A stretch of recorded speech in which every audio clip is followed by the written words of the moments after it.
move to Mr. Davies, please. Thank you, Mr. Chairman, and thank you, Minister and Mr. Head, for being here. 2 days ago, when we were asking for the cost implications of Bill C-59, and Ms. Campbell said that it's a cabinet secret, so we couldn't know the cost of Bill C-59 before we voted on it.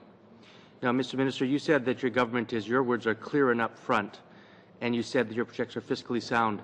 Why is it that your government won't tell parliamentarians how much your bill is going to cost before we vote on it at second and third reading and it passes in the House of Commons? To the extent that we can make disclosures, accurate disclosures of cost, we do. But what I was trying to demonstrate in my prior comments to Mr. Holland, it's sometimes very difficult to make meaningful projections, as diligent as people are at Correctional Services Canada.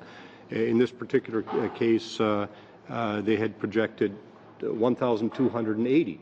That was a realistic assumption. But I think that given some of the other factors, that we're not creating new criminals when we're passing this legislation.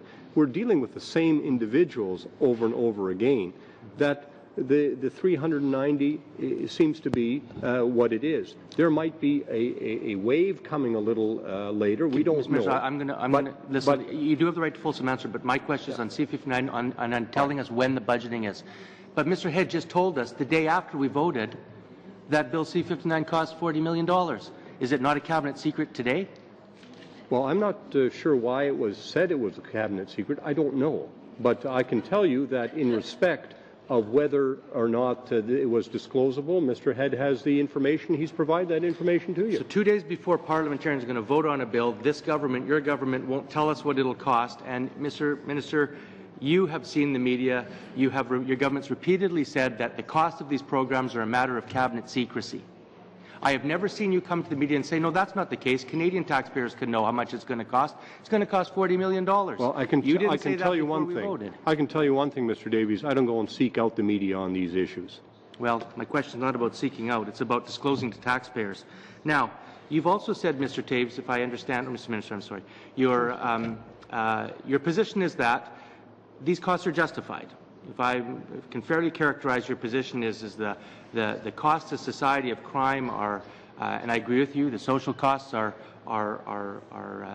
serious and in some cases, well, those justify your program. Well, if that's the case, why don't you tell Canadian taxpayers what the full cost of your crime agenda is if you believe it's justified?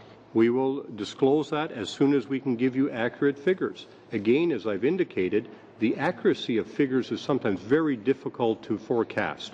So we give figures when they are accurate. You can see what Mr. Holland has tried to do in respect of the 90 million and the 2 billion. That kind of inappropriate use of figures goes on a constant basis. So we're very careful before we release figures to ensure that they bear some resemblance to reality. But surely, Mr. Minister, before you introduce legislation in the House that is going to impact our prison population, surely you know how much, you estimate how much that's going to cost.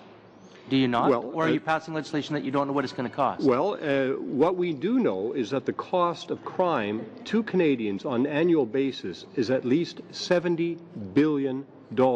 That's a Department of Justice figure. So I look at that figure, $70 billion, and the initiatives that we are taking, I think, are well worth addressing that issue. Now, how many additional prisoners, and that's one of the best ways to figure out what the cost is in a government sense, is look at those forecasts. Now, had I come to you and said, you know, our estimates were 1,290, and therefore the cost is X, then I come back later and I say, well, it's actually only 390, and therefore our cost is, then you would have said, I've misled the House. No, I wouldn't have. Well, you're essentially saying exactly that. Mr. Minister, what is the tell Canadians now then, right now, based on what you do know, how much is the total cost of your crime agenda in terms of prisoners and prison costs going forward, say in the next year or the next 5 years? Tell us what the total cost of all of your bills are as you know it today. Well, part of that will be disclosed in the budget process, and I'm not going to release that. So that's a secret now too, is it? I'm giving you the opportunity. You said to level Canadians. Just tell Canadians now. Wait. How much? Wait. Part of that is part of the budget process. Is the budget a secret before it's released? Absolutely, because you know what happens when you release information in a budget before it's released?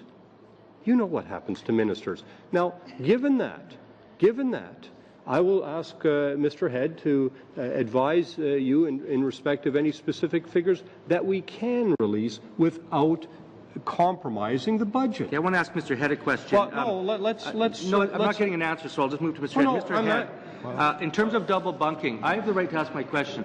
In terms of double bunking, the minister said that double bunking is a, quote, reasonable and responsible measure of housing inmates. Yet I've seen a directive from your office, sir, that says double bunking is not an appropriate way to house inmates. Is that correct, Mr. Head? I think to put it all in perspective, our ideal situation from a correctional perspective is one offender per cell. The reality in terms of individuals coming into the organization is that at times we have to house them. And if we set out the specific rules that govern how we manage double bunking, then there's nothing unreasonable about it, as long as we stay on top of it and try to move to a more ideal state. Okay, and Mr. Minister, I have an internal document, Strategic Plan for Human Resource Management from Correction Services, and I'll quote from it. It says, over the past year, C2 and C25, preliminary forecasts show the CSC inmate population growing by up to 4,000 in the next 2 to 3 years. Do you dispute that number, sir? Well, let's get back to what I said. The estimate for this last year was 1,290. The actual is 390. So what about this figure, next 2 to 3 years? So what is that figure in respect of? What years? C20, what years? S2 and C25. What years? Well, it's dated, it's 2010-11 to 2012-13. So it's today going forward for the next 2 to 3 years. So it's also last year. 2010-11 to 2012-13. Yeah, so it's also last year from the beginning. So is it accurate? Well, obviously not on the basis of the estimate, the actual numbers that we have at the end of the first fiscal year that purports to deal with. You would have to take off the 1,290 minus the 390 and say that is the estimate at that time. Whether they're going to have to take down the numbers given what has happened in this past year, I don't know. Davies and Ms.